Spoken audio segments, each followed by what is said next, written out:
need to rethink the places we call home, the places where we work and play, into sustainable buildings. This is a key step towards energy transition. My name is Gaetano Minerva. I joined Tractebel 6 years ago to design sustainable solutions for buildings as an energy efficiency and HVAC engineer. Sustainability for me is a mindset. It's about preserving and respecting nature in the first place. As an energy efficiency engineer, I'm always seeking for ways to work with nature, to harness all its awesome potential with ultimate respect, and to integrate these resources into the building I help design. I joined Tractebel because people here share the same passion for engineering.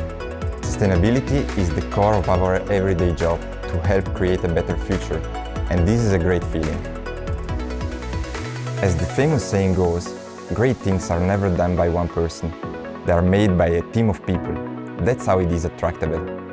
Buildings aren't designed in isolation. We work as a team of experts with all sorts of technical backgrounds. In this sense, Tractebel is truly cross-disciplinary engineering at its best.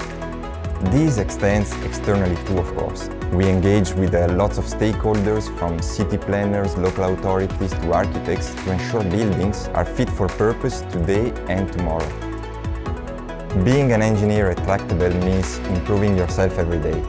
Over the years, I had the opportunity to work on diverse, innovative projects, and this is one of the reasons why I joined Tractebel. I have worked on MEP design, thermal modeling, bioclimatic solutions, and so much more. I now have these strong references to rely on wherever my career may take me. I believe the work we do is committed to imagining a better future, a future where people, planet, and profit may collectively thrive.